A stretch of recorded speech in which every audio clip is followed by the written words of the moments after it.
It's so good to have you here. And I just wanted to start off really by asking you about where you work now at the Creative Diversity Network, and ask if you could maybe just tell us a little bit about what it is and how you came to be there. The Creative Diversity Network, let's start with that organisation, is a small not-for-profit organisation, which is the industry body for monitoring diversity and across UK broadcasting.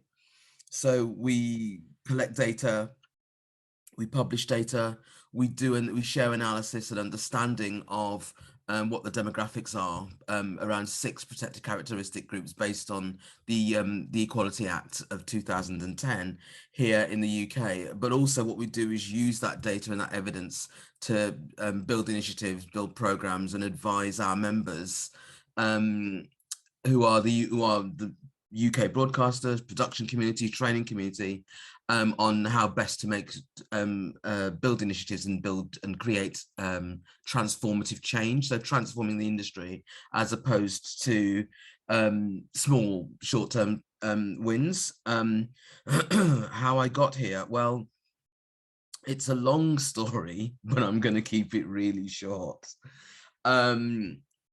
6 years ago, so this November will be 6 years since I started this job. I applied for the job 6 years ago and got it. That's the shortest version of the story. The in-between is I'm an actor and a writer and a producer, and I did that for an incredible amount of time, 25 years. 2008, the recession and the crash happened. I had to sort of be a grown-up and get a job. So I went into Arts Council England, which is the sort of public body for the arts here, and started doing work there, mainly in theatre because that's my background. But as I went in, I was looking at sort of digital technology and diversity and skills and other things that I had an interest in as well. And halfway through, I discovered data. So within a year of that, I went to a meeting and discovered data, and understood that the bit that was missing from my life was data in terms of how to tell stories, to another tool for storytelling. And I then pivoted from the role that I was doing into a newly created role, which was about setting the Arts Council on track for meeting its public sector equality duty and making sure that all of its equality mandates as a public funder were being met. I then moved to the BFI and designed the standards, and then I got very ill, and then I ended up here. So 6 years ago, that's the short version of it, that I literally ended up applying for a job and got it 6 years ago, and I've been doing it ever since. Wow, fantastic, Deborah. What a story. That actually leads me to a question that I wanted to ask you about how people of colour can get into leadership roles when there is this people are often locked out. It's really funny. I mean, so it's really interesting. I identify as Black, so I don't identify as a person of color, but I understand, and it's really interesting the business of diversity as over the last 6 years has become, watching it, being in it and watching it from the outside, it's become really interesting how languages change and how people engage. But I understand the absolute premise of the question, and I think for me, I fell into it, right? It was because, I had a life where, the previous, 40 years of my life, I'd been having to pivot because I needed to earn money, because I needed to work, because I needed to keep a roof over my head, because I needed to pay my rent, because I needed to contribute to family. So I built up an enormous skill base, not really knowing what I was doing and what I wanted to do in that respect, because the stuff I wanted to do, be an actor, I was completely locked out from. So all I wanted to do was to be an actor, to win some awards, win some Oscars, win some Tonys, win some Grammys, be the GOAT, and go and sit on a beach in Cuba, surrounded by beautiful young men, and die a happy old woman. But none of that happened. So I've had to forge out every time, go, okay, what can I do now? What can I do now? So I think there are two paths. I think the traditional path is know people, go to university, get educated, know the right people, build your tribe, and then stick with your tribe. And that's a very traditional path that some people of color and minoritized groups and Black and Indigenous people have been able to do. But actually, the thing that I'm most interested in is people forging their own paths and figuring out for themselves what their style of leadership is, because leadership is a loaded word. But there are different styles and different reasonings and different approaches and versions of leadership. So I think the locked out stuff it's a choice as to whether or not you want to, are you determined to be a part of the so-called mainstream? If you are, then you've got a fight on your hands. Unless you're seeking assimilation, or you're seeking to be the only one, or, you want to fight continuously and not really be recognized for the work you're doing. Otherwise, it's get on with it, right? It's do the things you want to do them in the way that you want to do them, and bring people with you, convince people by doing the quality of what you offer, and the quality of your approach and your view of the world, and how that is relevant and how that does make sense, and is changing and can change this notion of leadership. Because yes, exactly. I heard you speaking in a podcast not that long ago. I think you were speaking a few years ago, but I heard it recently. And I heard you say, now, if you're still shouting about the same things after 20 years, you really need to start shouting about something different. And I thought, oh my goodness, I've been shouting about the same things for 20 years. And I wanted to ask you, what have you done differently, do you think, that to prevent you from shouting about the same things for 20 years? Let's be clear, I am still shouting about the same things. I'm just shouting in a different way, right?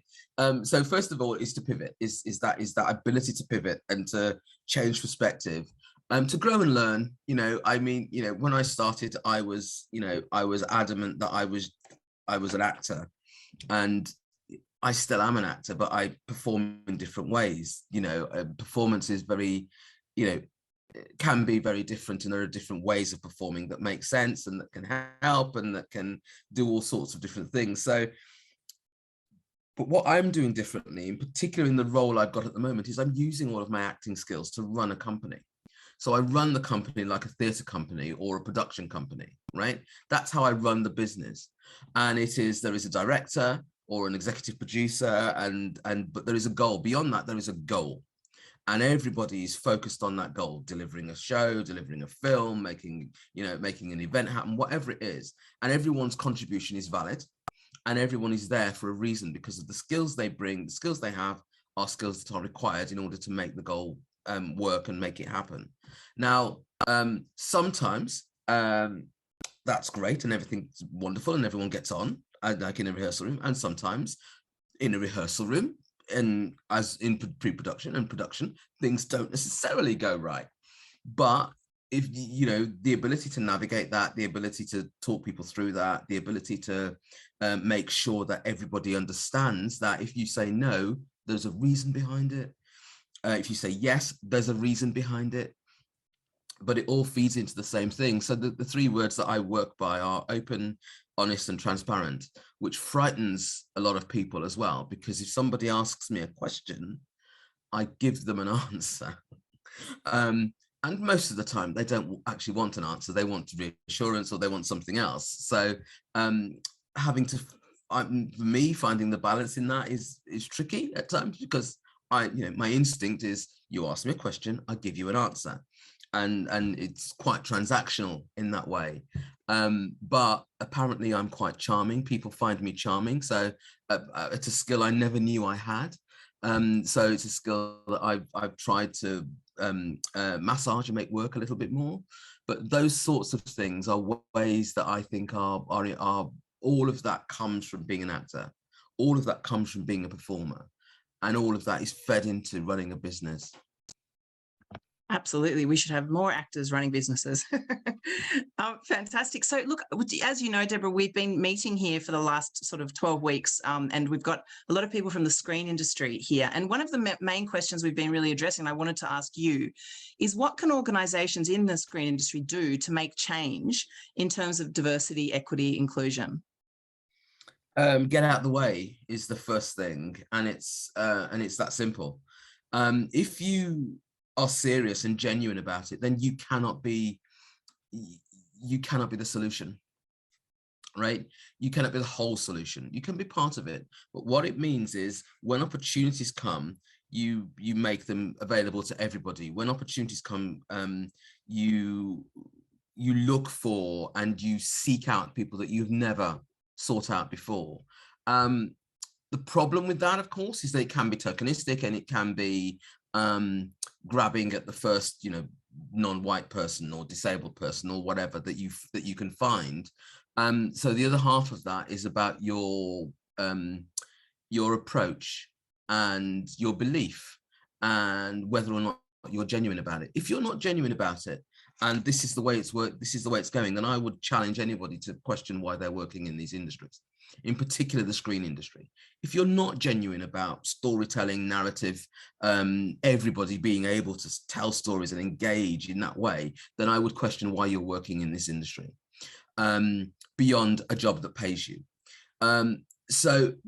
But always question yourself, always question why you're doing something and what you're doing, to make sure that it's in line with policy, principles, values, standards, any of these things that a lot of screen businesses and organizations on the public and the private side are beginning to articulate and express in public spaces around what they think is important and the sorts of things that they are looking for. The detail of that is challenge your criteria. How do you recruit? How do you invest? What's good to you? What is quality? All of those things that you think every time you come to a funding round, or supporting individuals, or making building networking, every time you come to that, you should challenge yourself and ask yourself the question, is this any different to the last time I was doing this? What have I done differently to the last time I did this? And every single time you should be at least offering something different, which means that you're bringing in, or you're giving space to somebody else. That's the other side of the leadership conversation, is lots of people who've been in jobs for long periods of time, and they are still in those jobs, and they're going, no, it's really important, we want leaders. But it's like, well, if you don't move out the way, who's going, how is somebody going to grow and get the skills and develop their confidence and their competences if you're still sat in that job 10, 15, 20 years down the line, and you're still going, no, it's really important to me? I would counter and go, it's not at all. I'm not saying make yourself unemployed, but find another job. Well, on the back of that, I wanted to ask you, the people that are leading the screen industry, and I know the industry here as well as in the UK, do you think that they are the right people? Do they have the right skills? I think a lot of people don't, and that's not being mean-spirited.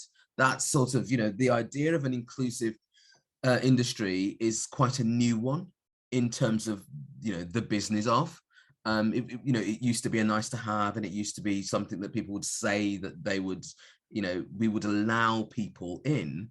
But actually, the world we're living in now, whether that's Australia, North America, across the African continent, in Asia and Southeast Asia, and here in the UK, you need to run a company, to run businesses, to run industries the way that we are saying we want them run. There are skills that are required, and a lot of people don't have those skills because the circle of, they've been in the job for a long time, they've been doing things that have worked, so why change it? There's not a lot of professional development for people at senior levels. Why should I go away and learn something? I'm a chief executive, or I'm an executive, a film executive, or a development executive, or I lead in distribution. Why should I go and learn something new? I don't need to know anything. But that's the thing that's missing, is that actually, in order for the industries to become this inclusive, this more equal, equitable, diverse space, the people leading it need to understand what that means, and need to have a collective understanding of, it is not just tokenism at the bottom, it is root and branch, and you need to know what that means. And it may be that what you need is somebody to come in above you who has more experience from a different industry. You know, it may be that what you do is you go and shadow. All of these sorts of things are things that you just continually need, because none of the industries that I work with or engage with have it rooted in them. You know, my day job is incredibly difficult. Everyone talks about, oh, it's really important, blah, blah, blah. But when you push and say, well, okay, can we have all of your VTs for any events that we're doing, can they all be subtitled, please? Oh, well, that's really difficult. We can't do that. We can't ask people to do that. I'm like, no, you don't ask them, you tell them. You tell them this is a deliverable. This is a requirement of being involved in this that I'm doing. You say you want an inclusive industry. One of the basics of inclusion is accessibility and subtitling for, you know, BSL users, for people who are deaf, for people who have lost hearing, for people who English is a second language. That's inclusion. So why is it problematic for you to do that? And if you can't and won't do that, then I have no faith that you're going to be able to, behind closed doors, without anybody watching you, monitoring you, holding you to account, do all the things that you're saying that in these press releases that you're releasing. It might be a good time to tell us a little bit more then about the diversity standards that you introduced at the BFI, because I assume that has helped with some of what you're talking about. It has really. Okay, so the short version. The short version of that is I came into the BFI on a 3-day-a-week contract for 12 months. And I started the June, and the November was the film festival, the London Film Festival, where we made the industry program, where we made the announcement about the standards. So literally from, from sort of June to September, I designed a set of principles, and my approach was, think of it like I used to do business facilitation, so I used to do a lot of consultancy. Think of it like an options paper. So somebody says, I want to achieve X, Y, and Z, and you go, you do your basic research, you come up with context, and you go, these are the 3 or 4 options for you. If you do this one, you'll get this. If you do that, you'll get the other. And if you do this, you'll get something else. And that's basically what the standards are. There are 4 options: on screen, off screen, payback, as I call it, paying it forward, and then audiences. So there was something called the 3 ticks, which was all about, it was a bit like measuring. So you had to have a percentage of this and characteristic and a percentage of that characteristic in this craft space. And I went, no, you're asking people 4 areas, pick 2, and of that, pick 3 or 4 principles that you're going to work by within it. The mandatory one was paying it forward, because I believe if you get public investment, you should always pay it forward, and you should always find a way, whether that's masterclasses or apprenticeships or placements or an opportunity to feed back to any audience, because it's public money. And in the UK, the poorest people fund film industry because it comes from the lottery, right? So lottery is about ambition and about that idea that the poorest people in any country are the people who buy lottery tickets, because they believe and they want to believe that there's something better. But they're the people who then, when the films get made, they're locked out completely because the tickets are too high, or the films are, elitist rubbish that they are not interested in. So that's the basic premise behind it. And what you do is you pick 2 and you work with that. You pick 2 and you pick 4 options within that, and you go, this is what I'm going to do. But you do it, it's done as a part of the selection process. It's not done as something that's tacked on at the end that you can opt out of. This is fundamental to you getting the funding. Now, it doesn't mean that everything you write down on paper you've got to do or you failed. What it means is you start to change the way you think and the way you engage and how you discover diversity within the work that you're doing. When I first came into the BFI, there was this film that apparently had been funded. And what they did was they then took the director aside and the producer and said, oh, well, since it's in America, in the 60s, what we want you to do is create a Black Panther character. Create a black character that's a Black Panther. And I was like, what the? It was a goofy Western type thing. And I was like, well, That makes no sense. And that's obviously the worst approach to diversity that you could possibly have, by forcing a filmmaker to insert something that a funder, I mean, that's instrumentalism on so many different scales and levels. And of course, the filmmaker will push back, or they'll go, okay, I'll do it, but it's token, and here, find a black person, put them in, and that's done. And you don't change your behavior. And it's about changing behavior. And I think it's made a massive impact on, now that it's been adopted by film festivals, by other funders, by other organizations and investors. I think it's become really clear to people that the way you think and the way you approach it is just as important as what you put on screen. And the conversations can be so much richer by who you collaborate with, how early you collaborate. I was just, there's a new fund in the UK, in Europe, it's not Europe, called New Dawn, which has had its first round opened in June. And yesterday we were doing the first round of judging the films, and it's really clear who's written something because they think they're going to get money, because there's shoehorn diversity into it.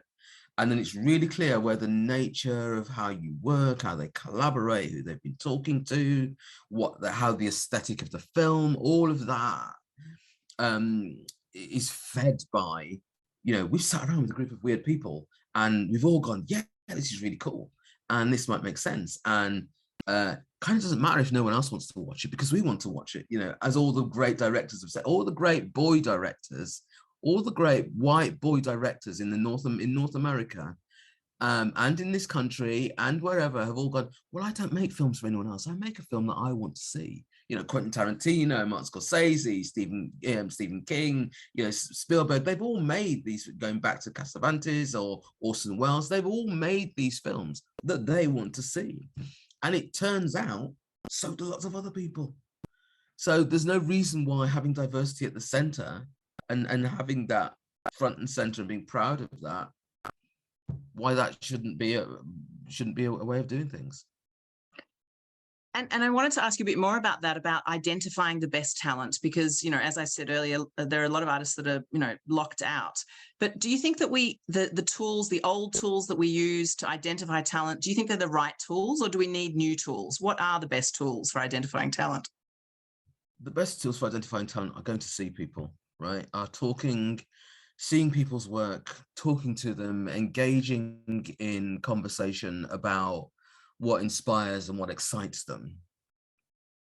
Because how they approach their creativity, how they express and approach it will give you the confidence to sort of go, yeah, even if that doesn't work in terms of audiences or whatever, I want to see that.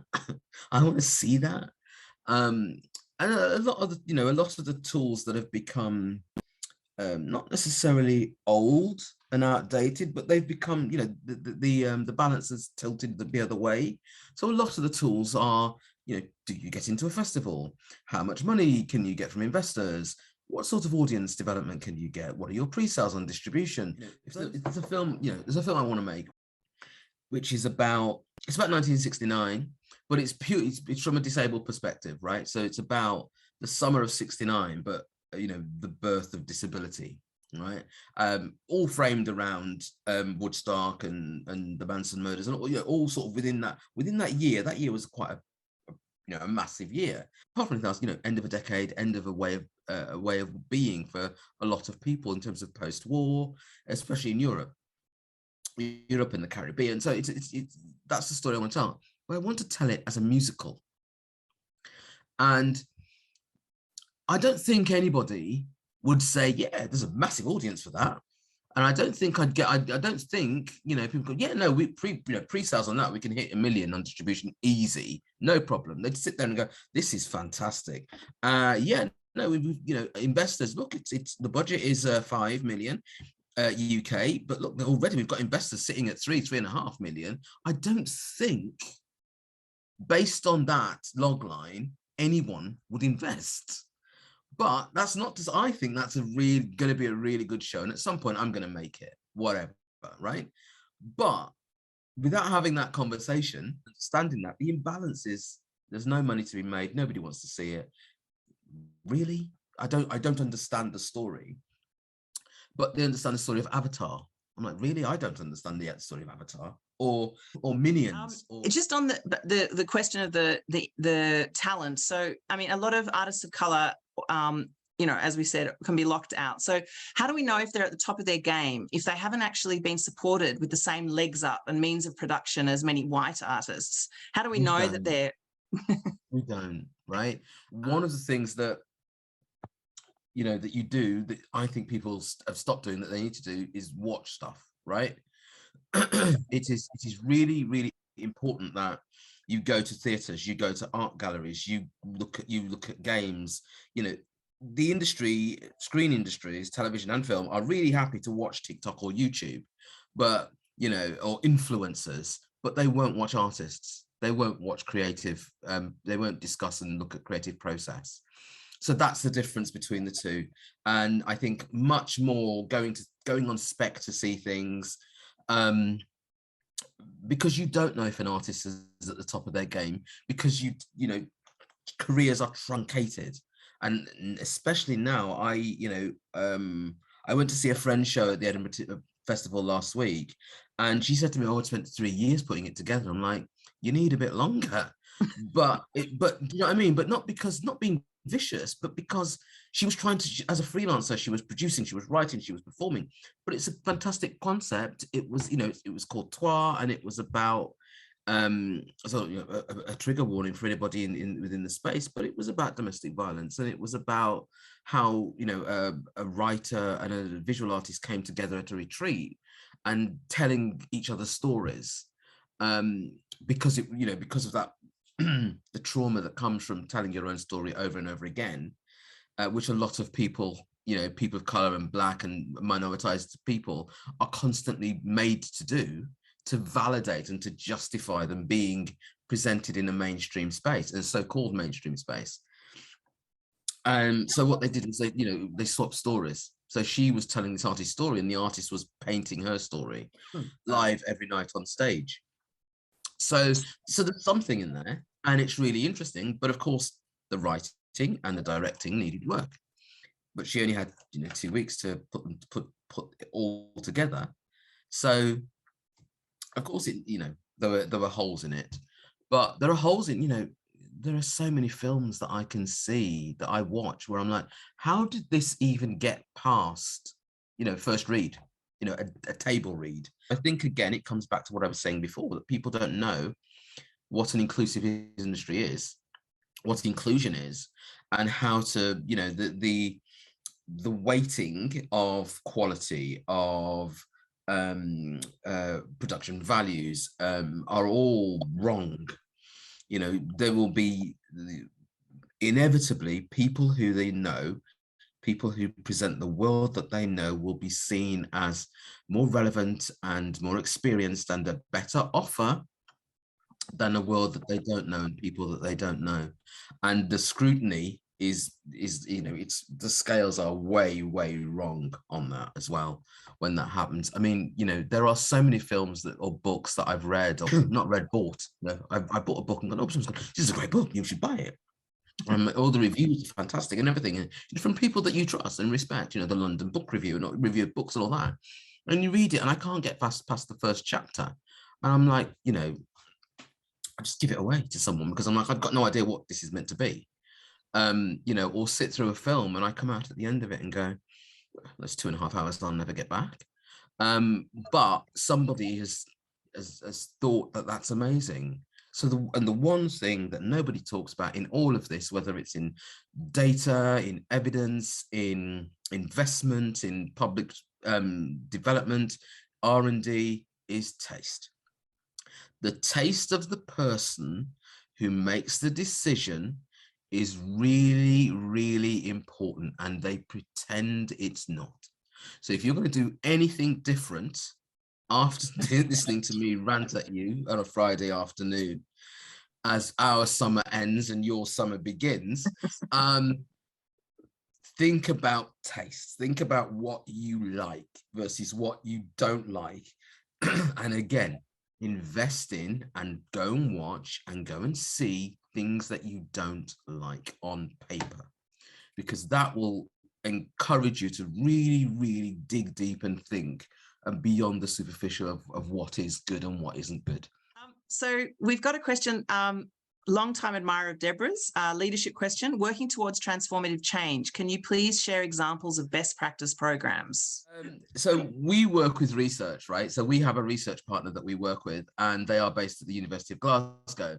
And one of the things that they do is they look at workforce across the creative industries. And some of the work that they've done, previously there was a unit called the Cameo unit, which was at the University of Leicester that they would run. And one of the things that they do is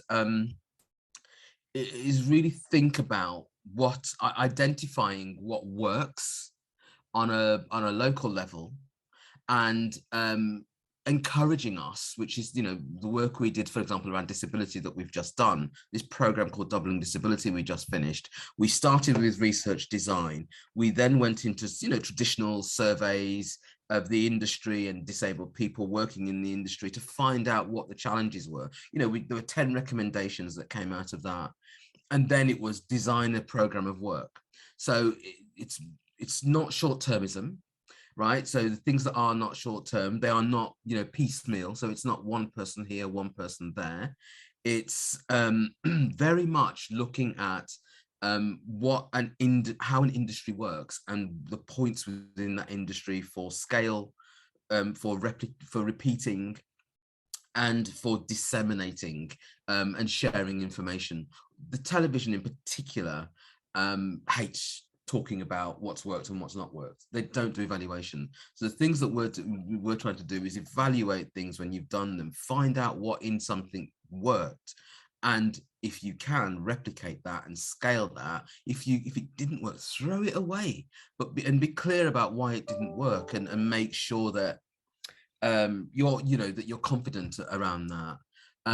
The other thing is, look, you know, it's always about looking at the end goal, the bigger picture, because if you're always looking local and looking at what is immediately in front of you, somebody else can do that, right? There are lots of other people doing that, talking about one, you know, single issue lobbying or any of those things. So what you sort of need is to be able to, you know, come right up and go, I'm looking at an industry and I'm seeing a hole there, a gap here, but something over here is working.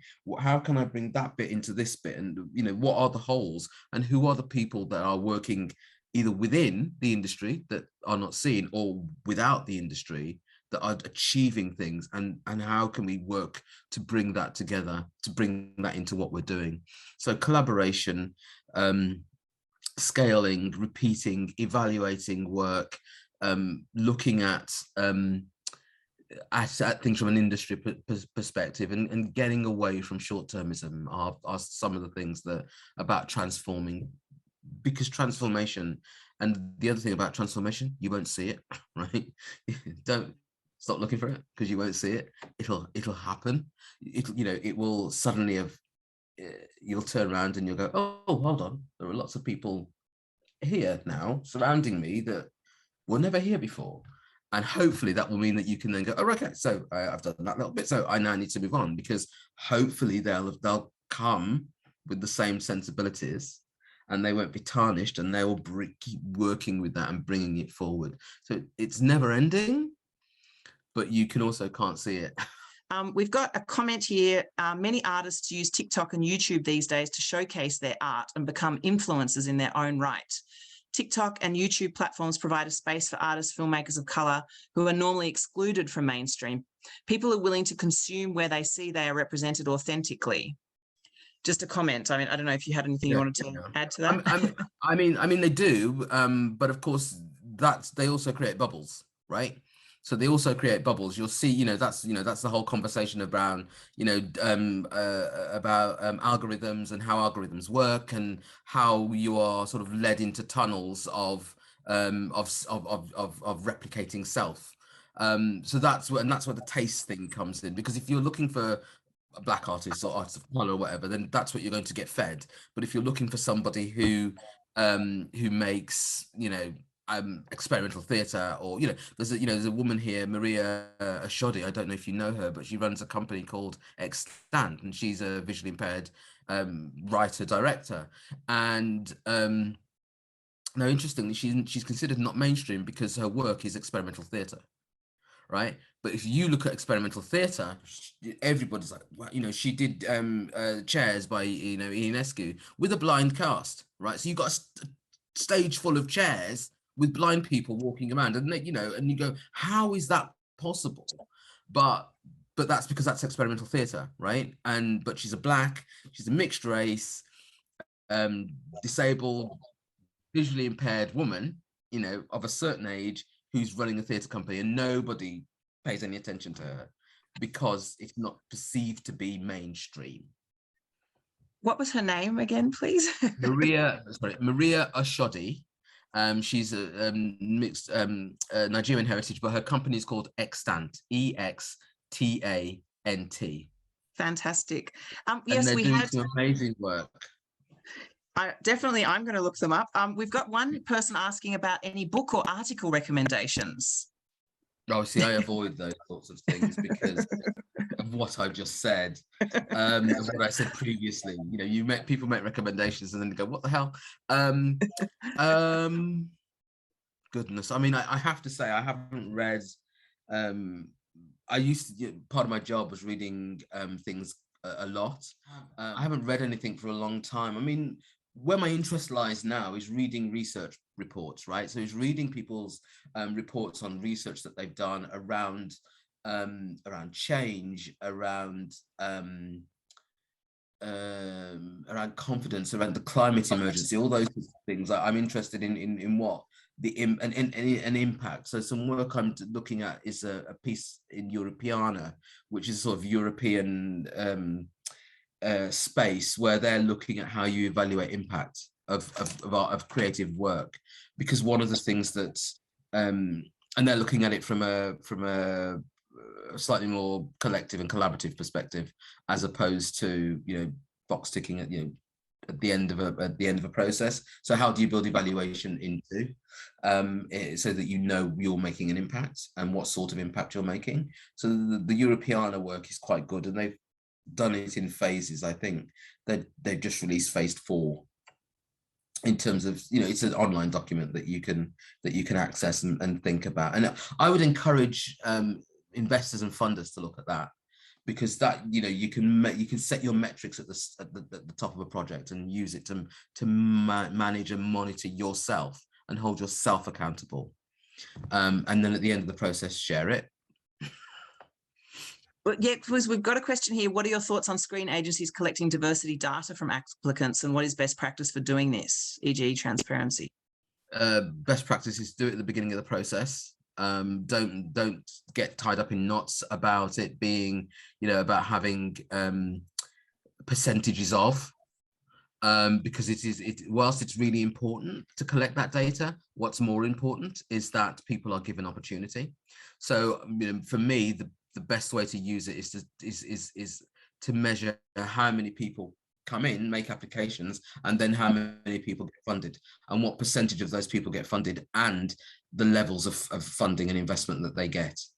And it's about checking you. It's not about checking the applicants. So it's about check on yourself to make sure that your decision making is not being influenced by other things, by your perceptions of how they've written an application or where their application comes from.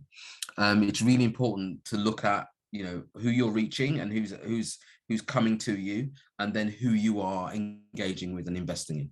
And the stuff in the middle is called art, and it's called creativity, and it's really subjective.